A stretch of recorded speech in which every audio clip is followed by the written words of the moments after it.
Celý život vám vyprávěli krásnou pohádku o pokroku. Že lidstvo pomalu, poctivě a krok za krokem dospělo k elektřině, spojení, dopravě a moderním technologiím. Ale co když to není příběh velkého rozvoje, ale příběh velkého přivlastnění? Co když nejhlasitější objevy 19. století nebyly opravdovým zrodem nové vědy?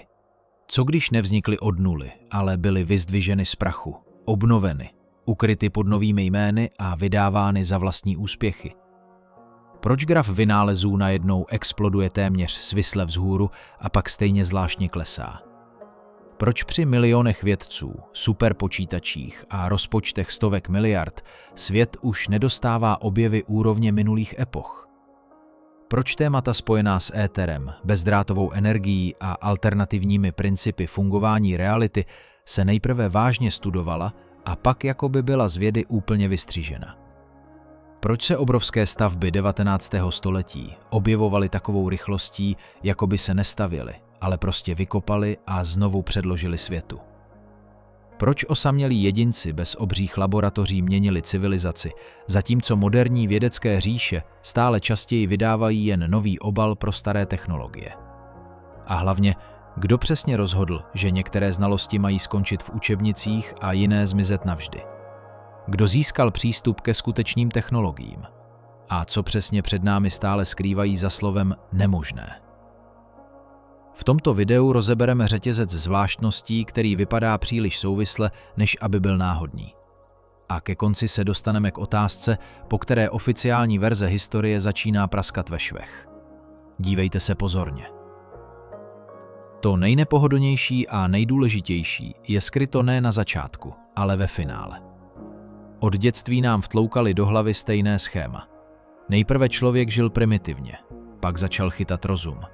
Pak se objevili řemeslníci, inženýři, vědci. Potom, krok za krokem, pomalu a logicky, se zrodila průmyslová revoluce. Pára, elektřina, spojení, doprava, světlo.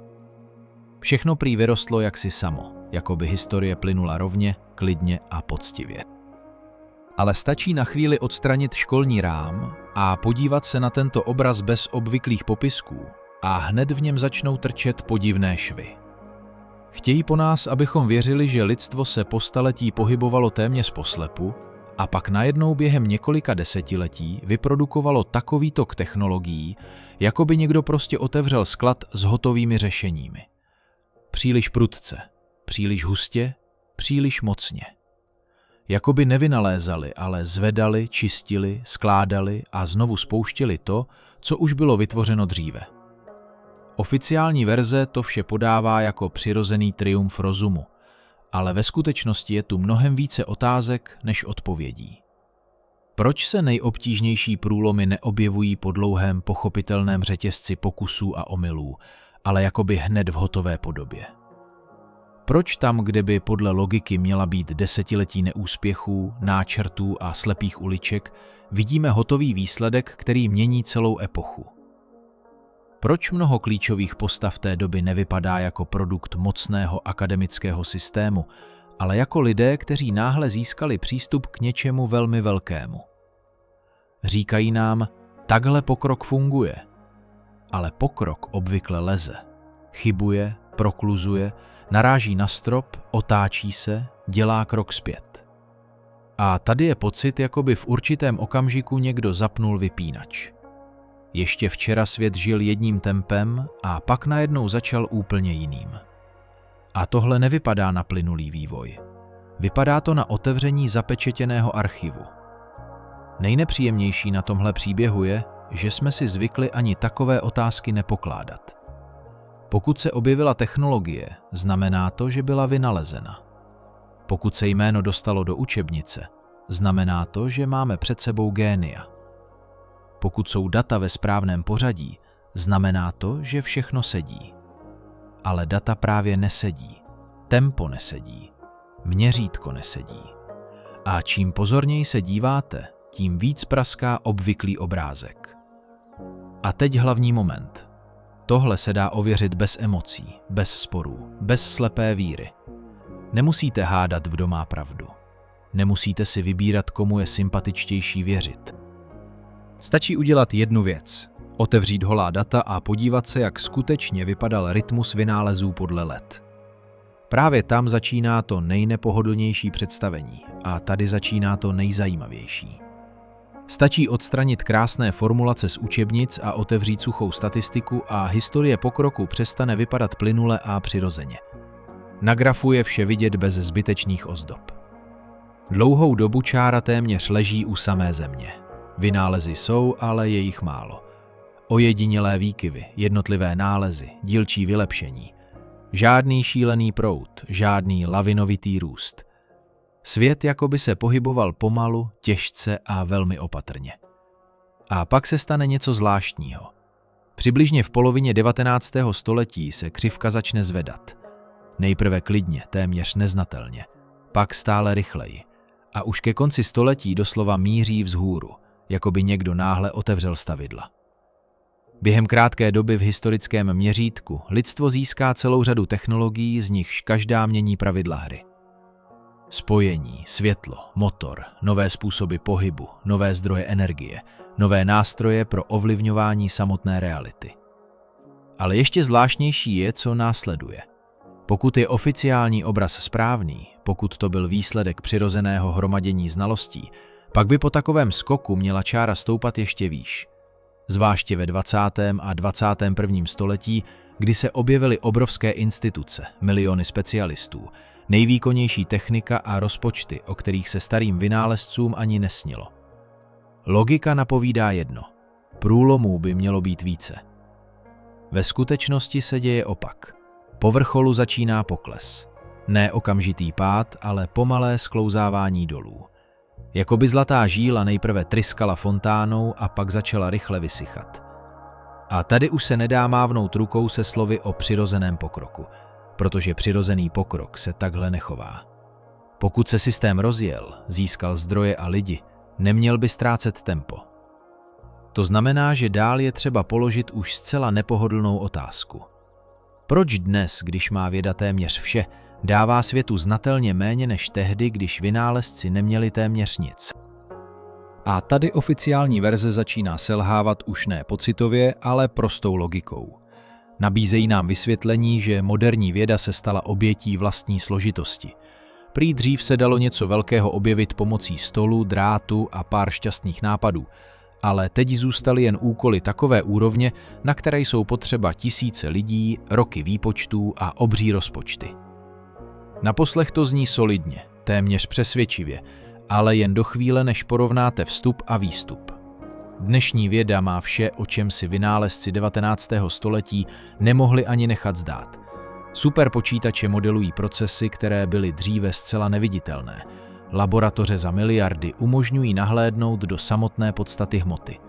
Satelity, urychlovače, neuronové sítě, elektronové mikroskopy, globální databáze, okamžitá výměna znalostí mezi zeměmi a kontinenty. Za zády moderního výzkumníka stojí celá síla průmyslu, státu a digitální éry. Teď se podívejme na druhou stranu. Co za tento obrovský aparát lidstvo získává? Ne nové principy, ale hlavně vylepšené verze již známých věcí. Trochu rychlejší, trochu kompaktnější, trochu pohodlnější, trochu úspornější. Ale kde jsou objevy, které převracejí samotné uspořádání života? Kde je skok srovnatelný se vznikem elektrického světla, rádia nebo letu? Kde je efekt, po kterém už svět nejde složit zpět do původní podoby? A tady vzniká nepříjemná myšlenka. Pokud je zdrojů nesrovnatelně více, ale výsledek vypadá slabší, pak to není jen o složitosti úkolů. Buď obrovský systém nepracuje tak efektivně, jak jsme ujišťováni, nebo vůbec není nastaven na průlom. Možná je jeho cíl úplně jiná. Nenalézat nové, ale opatrně a dávkovaně přepracovávat to, co už bylo kdysi objeveno. A pokud je to tak, pak zlaté období vynálezů musíme posuzovat z úplně jiného úhlu. Ne jako začátek, ale jako okamžik náhlého přístupu k něčemu již hotovému. Podíváme-li se na druhou polovinu 19. století bez obvyklé školní zkratky, vzniká pocit ne postupného růstu, ale skutečné technologické bouře. Jakoby někdo strhl pečeť ze skladu a ven se jeden po druhém sypali klíče k novému světu. Ještě nedávno byla vzdálenost téměř rozsudkem. Zprávy putovaly dny a týdny. Noc znamenala tmu. Přesun vyžadoval koně, plachty, čas a trpělivost. A pak se během překvapivě krátké doby začala samotná tkáň každodenního života rozpadat ve švech. Nejprve svět sešili drátem. Telegraf dokázal téměř nemožné. Zpráva už neplazila s poslem nebo lodí, ale letěla okamžitě. Pak se lidský hlas vymanil z místnosti a vydal se po spojovacím vedení. Poté do měst přišlo elektrické světlo a obvyklý denní řád přestal být vázán na slunce. Téměř bezprostředně poté se objevují spalovací motor, rádiové spojení, pohyblivé obrazy, rentgen, první řízené lety. Ne jeden objev za generaci, ale celá řada úderů za sebou. Důležité není ani to, že těchto technologií bylo mnoho. Důležité je, jaké byly. Každá nejen zlepšovala životní podmínky, ale bořila starou realitu. Svět před nimi a svět po nich jsou dvě různé civilizace. A to vše se vejde do časového úseku, který je z hlediska historie téměř okamžikem. Příliš mnoho zásadních posunů v příliš krátkém čase. Jakoby lidstvo nešplhalo vzhůru po schodech, ale náhle přeskočilo hned několik pater. Nejpodivnější ale začíná dál. Po tomto výbuchu by bylo logické očekávat další vlnu ještě větší síly. Místo nové bouře však vidíme doznívání. To znamená, že nejprve musíme pochopit nejen samotné objevy, ale i lidi, kteří je přinesli. Protože právě zde se objevuje další zvláštnost, kolem které se obvykle příliš rychle prochází. Když začnete sledovat nejen samotné objevy, ale i ty, kteří za nimi stáli, obraz se stává ještě méně pohodlným pro oficiální verzi. Učili nás si představovat velký pokrok jako výsledek práce mocné vědecké mašinérie. Staré univerzity, akademie, katedry, seriózní školy, dlouhý předávání znalostí od mistra k žákovi. Zdálo by se, že právě tam se měly rodit hlavní průlomy té doby.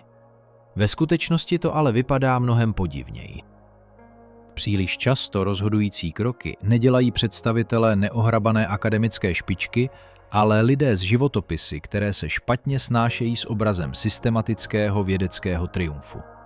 Samouci, praktici, technici bez okázalých titulů, přistěhovalci, samotáři, lidé na pomezí řemesla a experimentu. Ne ti, kteří desítky let seděli v budovách starých institucí, ale ti, kteří jakoby vtrhli do dějin z boku a hned sebou přinesli funkční výsledek. To je obzvlášť nápadné na pozadí samotné éry. Pokud lidstvo skutečně k takovým objevům směřovalo, plynule a postupně, pak hlavní vítězství měly připadnout právě velkým školám, kde se hromadily znalosti, archívy, nástroje a personál. Ale my znovu a znovu vidíme něco jiného. Průlom nevytváří akademický systém, ale jednotlivé osobnosti, které se jakoby připojily k nějakému skrytému zdroji a vydali víc, než od nich lze vůbec očekávat. A zde vyvstává nepříjemná otázka. Možná tito lidé nebyli tolik tvůrci od nuly, ale spíše prvními, kteří získali přístup k již existujícím schématům, principům a řešením. Ne nutně v hotové dokonalé podobě, stačí fragmenty, zlomky, nákresy, náznaky, klíčové myšlenky. Pak mnohé zapadne na své místo. Rychlost, hustota i samotná povaha těchto skoků, pozornost pak nevyhnutelně narazí na několik jmen, která už nelze přehlédnout. Protože právě na nich je obzvlášť jasně vidět, jak podivně to všechno ve skutečnosti vypadalo. Vezměme si osobnosti, které se obvykle prezentují jako důkaz velikosti nové éry. Čím pozorněji se na ně díváte, tím silnější je pocit, že před námi nejsou jen talentovaní lidé, ale účastníci podivného procesu obnovy již existujících řešení. Příliš rychlé tempo, příliš velký objem, příliš málo výchozích podmínek pro takový výsledek. Thomas Edison v učebnicích vypadá jako ideální symbol pokroku. Člověk, který téměř bez zastavení vydával jeden vynález za druhým. Ale když se zamyslíte nad hustotou této práce, vyvstane prostá otázka. Kdy to vlastně všechno stihl udělat? Dovést vážnou myšlenku k funkčnímu zařízení vyžaduje čas. Jsou potřeba pokusy, chyby, přepracování, ověření, zpracování, nová série testů. I jeden plnohodnotný vývoj vyžaduje obrovské zdroje a tady se počítá na desítky a stovky řešení. To už vypadá spíš jako rozbalování hotového souboru, než jako běžné konstruování. S Teslou je obraz ještě podivnější. Člověk přijede téměř bez opory, bez obrovské institucionální základny a velmi rychle začne operovat s myšlenkami takového rozsahu, jako by je neohmatával naslepo, ale viděl celé schéma jako celek. Střídavý proud, rezonance, přenos energie, práce s polem, to už není úroveň náhodného šťastného experimentu. Je to pocit přístupu k systému, který neskládal cihlu po cihle, ale jako by ho četl. Totéž s bratry Wrightovými. Dílna na kola, základní nástroje, minimum zdrojů a přesto řešení úkolu, nad kterým si lámali hlavu mnohem prestižnější inženýři. Příliš náhlý výsledek pro takový začátek, příliš sebejistý skok přes překážky, které je v normální logice měly zdržet na roky. A pokud tohle nevypadá jako obvyklá evoluce poznání, pak musíme hledat dál, tam, kde se stopy stávají už docela nebezpečnými. K energii, kterou bylo možné získávat ne přes elektroměr, ale téměř přímo. Právě zde se příběh stává skutečně nepohodlným. Dokud se mluví o lampách, motorech a spojení, lze stále předstírat, že před námi je jen bouřlivá etapa vývoje techniky. Jakmile se ale řeč stočí k možnosti získávat energii jinak, bez obvyklého řetězce, elektrárna, vedení, elektroměr, platba, tón celé epochy se náhle mění. V tomto okamžiku se na scéně objevuje Tesla už ne jako geniální inženýr, ale jako člověk, který se jakoby přiblížil příliš blízko ke zakázaným dveřím. Jeho pokusy s vysokofrekvenčními proudy, rezonancí a bezdrátovým přenosem energie jsou dodnes obklopeny zvláštní směsicí obdivu a opatrného mlčení. Veřejnosti byl ponechán krásný obraz výstředního génia, ale tu nejnebezpečnější část jeho odkazu jakoby vystřihali. Vždyť pokud může být energie přenášena bez obvyklé infrastruktury, hroutí se samotná logika systému, na kterém později vybudovali celou civilizaci kontroly. Nejen průmysl, ale i každodenní život stojí na tom, že přístup k energii musí být centralizovaný, dávkovaný a placený. Právě proto příběh věže Wardenclyffe vypadá tak podezřele. Nejprve zájem, peníze, podpora, očekávání velkého průlomu. Poté náhlé ochladnutí, utlumení, zmrazení, ticho. Jakoby se projekt stal nebezpečným ne proto, že byl k ničemu, ale naopak proto, že otevíral příliš nežádoucí cestu. Pokud technologie nefunguje, obvykle není třeba ji schovávat. Sama odejde do archívu jako slepá větev. Ale když téma nejen opustí, ale jakoby je vymazali z budoucnosti, to je už jiný signál. A zde vyvstává klíčová otázka. Na co vlastně Tesla mířil?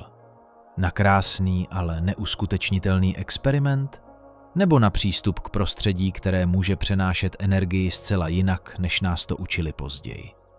A tedy, další krok vede už ne k jednomu vynálezci, ale k celému zapomenutému obrazu světa, kde ústřední místo zaujímalo slovo, které bylo později ze vědy téměř vymazáno.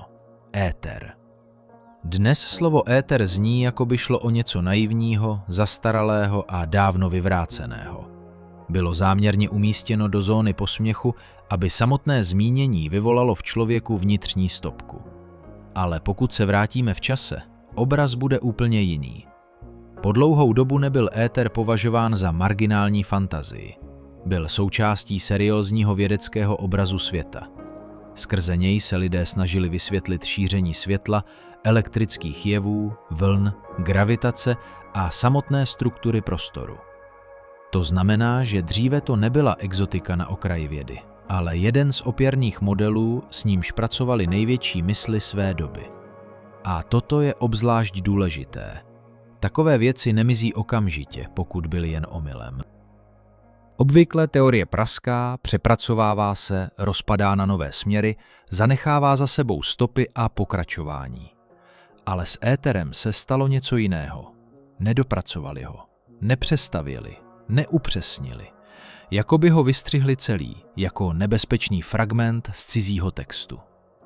Říká se nám, že rozhodující ranou byl experiment Michelsona a Morleyho. Nenašli očekávaný éterový vítr, tedy éter neexistuje. Ale to je příliš hrubý závěr pro tak velké téma. Pokud pokus nepotvrdil jeden konkrétní model, ještě to neznamená, že mizí samotné prostředí. Znamená to jen jedno. Představa byla neúplná.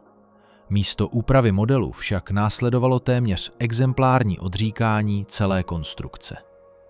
A zde se obrázek začíná skládat. Pokud byl éter spojen nejen s teorií, ale i s praktickými pokusy pracovat s energií, rezonancí a přenosem signálů mimo obvyklou infrastrukturu, pak jeho zmizení nevypadá jako vědecká náhoda, ale jako vyklizení pole. Nejen změna termínů, ale změna přípustného horizontu. A čím dál se do té doby díváte, tím jasněji je vidět, že zvláštnosti nebyly jen ve vzorcích a laboratořích. Trčely dokonce i z kamene, kovu a skla přímo uprostřed největších měst světa. Stačí přesunout pohled z laboratoří na města 19. století a pocit záměny se ještě zesiluje. Před námi se náhle objevují obrovské pavilony, skleněné paláce, výstavní komplexy, nádraží, oblouky a kopule takového rozsahu, jako by je nestavěli ve spěchu pro jednu epochu, ale prostě je znovu předložili veřejnosti. Oficiálně se to vše vysvětluje inženýrským skokem, odvahou architektů a nadšením industriálního věku. Ale čím pozorněji se díváte na termíny, objemy a úroveň provedení, tím méně v této verzi dýchá. Obzvláště zvláštně vypadají světové výstavy. Předkládají se jako přehlídka pokroku, jako výloha nového světa. Ale samotná scéna se někdy zdá být neméně záhadná než exponáty uvnitř. Obrovské stavby jakoby vyrůstaly příliš rychle, s přehnanou sebejistotou, s takovou přesností a rozmachem, které se špatně snášejí s oficiální úrovní technologií té doby. A poté, po krátkém triumfu, mnohé z nich zmizí stejně rychle, jako se objevily. Rozebrány, strženy, ztraceny, zapomenuty. Jakoby hlavní nebylo je zachovat, ale ukázat a odstranit. Křišťálový palác v Londýně se zde stává téměř symbolem celé té zvláštnosti. Nazývají ho zázrakem viktoriánského inženýrství, ale samotná rychlost vzniku takového objektu vyvolává příliš mnoho otázek.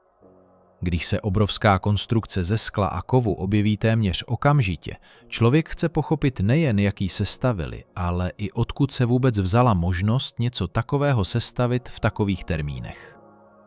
Někdy máte dojem, že část těchto objektů nebyla vytvořena od nuly, ale obnovena, vyčištěna, přizpůsobena a znovu vepsána do oficiální historie. A pokud to skutečně byly stopy něčeho staršího, pak se zvláštnosti netýkají už jen technologií, ale samotného prostředí, v němž lidé žili. A pak nevyhnutelně vyplave na povrch další otázka. Kdo přesně osídlil tento rychle se měnící svět? Kdo osvojoval tyto prostory a odkud se vůbec vzala ta masa lidí, které připsali zrod nové epochy? A zde se do dějin vkládá ještě další nepohodlná vrstva, o které se obvykle mluví co nejtišeji. Pokud bylo 19. století dobou prudkého vzestupu měst, průmyslu a infrastruktury, kdo přesně naplnil tento nový svět lidmi? Na papíře se vše vysvětluje přirozeným růstem populace, stěhováním, urbanizací a rozšiřováním trhů. Zní to povědomně.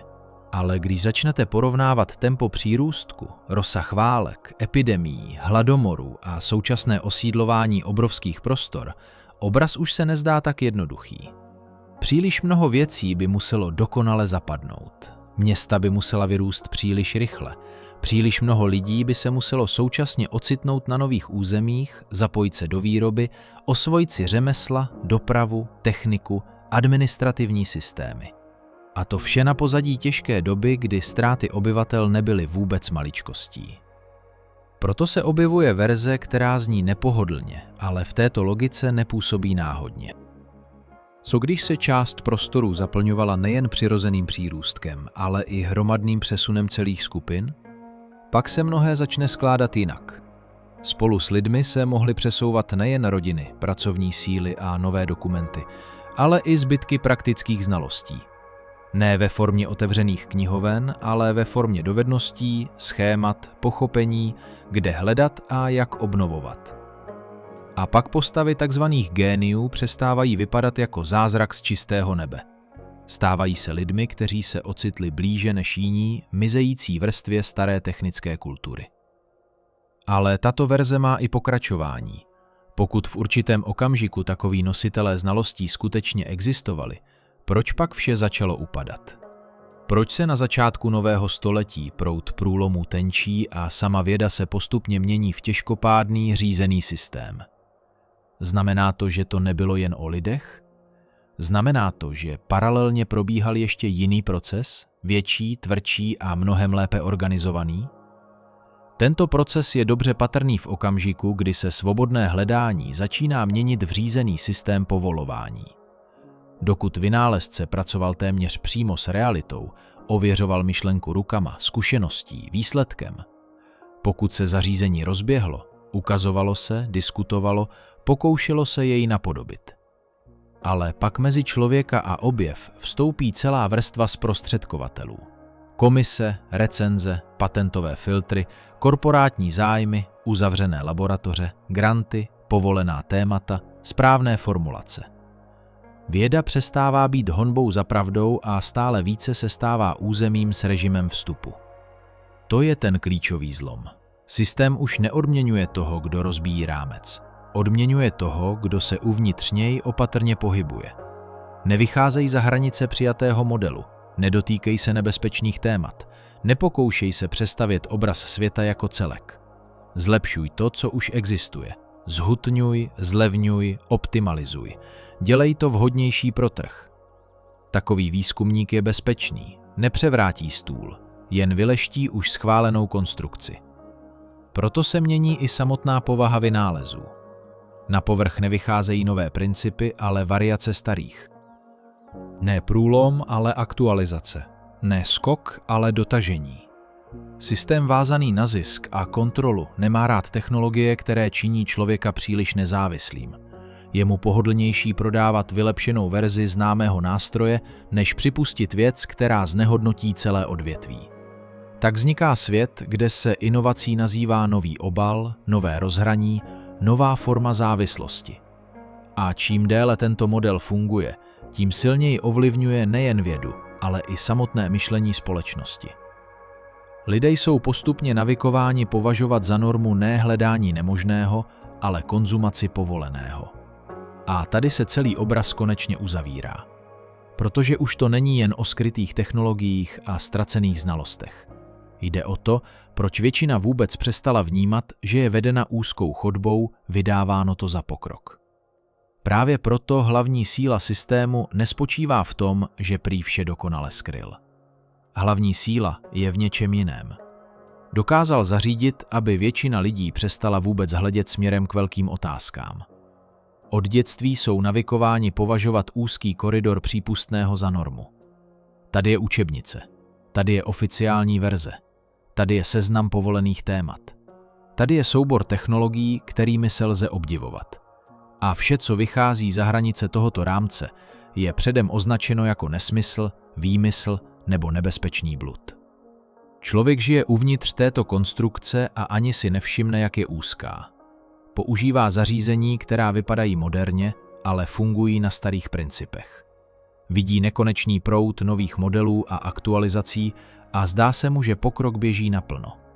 Ačkoliv ve skutečnosti se mu stále častěji neprodává průlom, ale pěkná přestavba již známého. Ne nový směr, ale další variace starého schématu. A čím déle to pokračuje, tím snadněji lze společnost přesvědčit, že nic většího v principu být ani nemůže. Ale čísla, podivné životopisy vynálezců, zmizelé vědecké směry, podezřelé architektonické skoky a samotná logika technologického vzepětí 19. století naznačují něco docela jiného. Žijeme možná ne na vrcholu vývoje, ale mezi zbytky mnohem mocnějšího obrazu světa. Mezi zachovanými fragmenty, které nám jsou vydávány za hranici možného. A pokud je to tak, pak ta nejnebezpečnější otázka zní už naprosto přímočaře. Ne, co je lidstvo ještě schopno vytvořit, ale co už jednou mělo a kdo přesně rozhodl, že přístup k tomu nemají mít všichni. Protože v okamžiku, kdy lidé začnou takové otázky pokládat vážně, nepraská jen jedna vědecká teorie a ne jeden školní mýtus. Praská celá konstrukce, na které stojí pohodlná verze dějin. A to znamená, že před námi čekají ještě nepříjemnější a ještě důležitější témata. A to následující nás přivádí už docela blízko k hranici, za níž začíná rozhovor o tom, co se mohlo dochovat až do našich dnů a kdo toho může využívat právě teď. Odebírejte kanál, lajkujte a klikněte na zvoneček, abyste nepřišli o pokračování. Děkujeme, že jste nás sledovali a brzy na viděnou.